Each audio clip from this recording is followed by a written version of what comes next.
Hola gente, ¿cómo están? Nicolás de ABTR con una nueva entrega. Hoy vamos a hablar de resistencia. Resistencia es una capacidad de la condición física. Si miran videos anteriores, el video de intro de las capacidades de la condición física, van a ver de qué hablo. Ahora lo vamos a explicar en detalle. Resistencia. La resistencia la podemos definir como la capacidad que tiene el organismo o el cuerpo del atleta de resistir ante un estímulo o ante un esfuerzo durante un periodo relativamente prolongado de tiempo, hasta que este cuerpo, esta persona, este atleta no puede sostenerlo más, se genera la fatiga y tiene que detenerse. Dentro de resistencia, según la vía, podemos encontrar aerobia o podemos encontrar anaerobia. Vamos a hablar de la aerobia. En la aerobia se dispone de suficiente oxígeno para la oxidación de glucógeno y ácidos grasos. Además, hay un equilibrio entre la aportación y ese desgaste de oxígeno. Se mantiene. Y habitualmente tarda entre 2 y 4 minutos debido al desfasaje por la adaptación del sistema cardíaco y el sistema respiratorio. ¿Qué podemos decir de aerobia? Que se divide en tres: corta duración, mediana duración y larga duración. La resistencia aerobia de corta duración se da entre los 3 y los 10 minutos de actividad. La de mediana duración se da entre los 10 y los 30 minutos de actividad. Y la de larga duración se da a partir de los 30 minutos hacia adelante.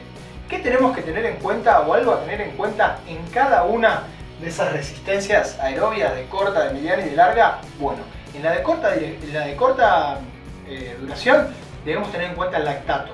En la de mediana duración debemos tener en cuenta el umbral anaeróbico. Y en el de larga duración debemos tener en cuenta los depósitos de glucógeno y la calidad metabólica que vamos a trabajar. Si hablamos de resistencia por vía anaerobia, podemos decir que no existe un aporte de oxígeno suficiente para la oxidación. Y cuando esos procesos o cuando los procesos metabólicos sin participación de oxígeno adquieren una importancia esencial. La clave es la transformación anaerobia en energía. Es en glucólisis anaerobia. Entonces podemos decir que es la vía de degradación de azúcares en ácido láctico. Al igual que la aerobia, la podemos dividir en tres: de corta, de media y de larga duración. La de corta duración va entre los 10 y los 20 segundos. La de media duración va entre los 20 y los 60 segundos.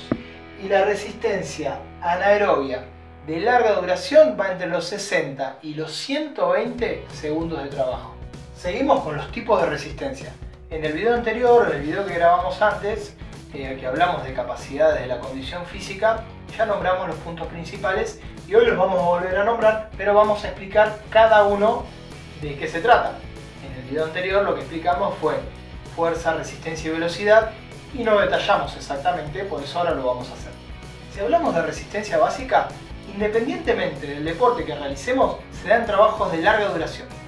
Implica grandes o aporte de grandes grupos musculares y afecta ambos metabolismos, el aerobio y el anaerobio, pero siempre el aerobio por sobre el anaerobio.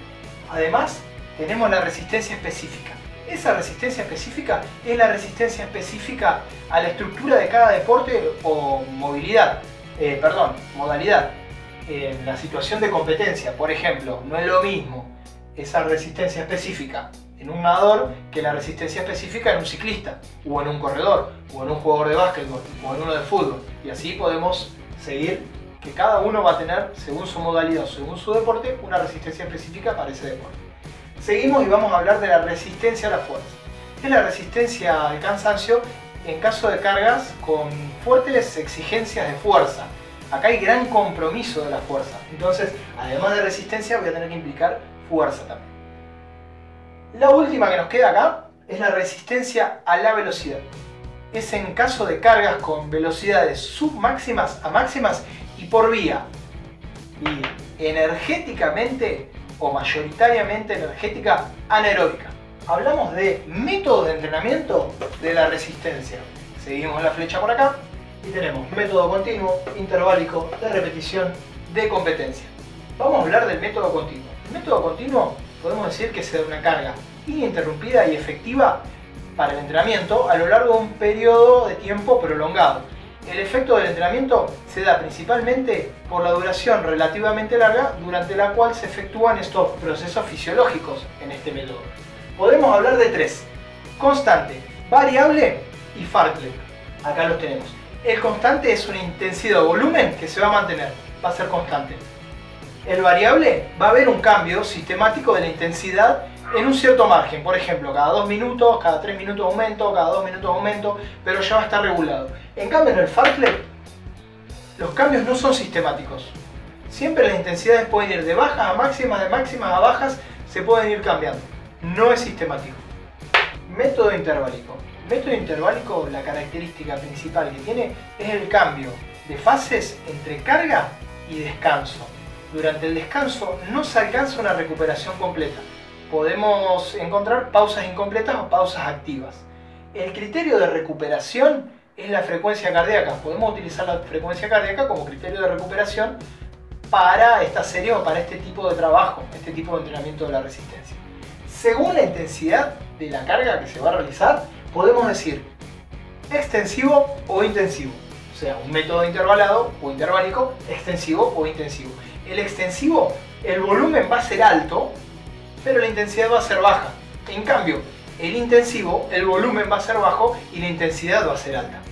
Seguimos con métodos de entrenamiento de la resistencia y pasamos al método de repetición o método por repeticiones. Lo fundamental de este método es que son cargas repetidas y muy intensas.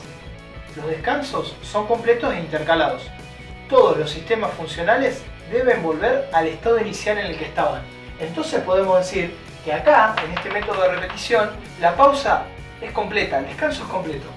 En el método interválico, el descanso es incompleto. Y en el método continuo, no hay descanso, por lo que dijimos antes.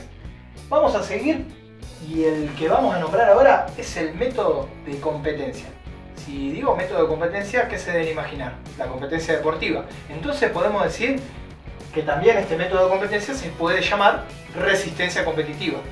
Se da una única carga que requiere el rendimiento máximo actual en el ámbito de trabajo, o sea, en el ámbito de tiempo o de la distancia competitiva que realiza ese atleta. Podemos usarla para fines diagnósticos como testeos y además puedo interpretar el efecto del entrenamiento en el rendimiento o en la capacidad de ese atleta. Por eso se llama método de competencia o resistencia competitiva. Con esto explicamos los métodos del entrenamiento de la resistencia. También hablamos de tipos y hablamos de vías.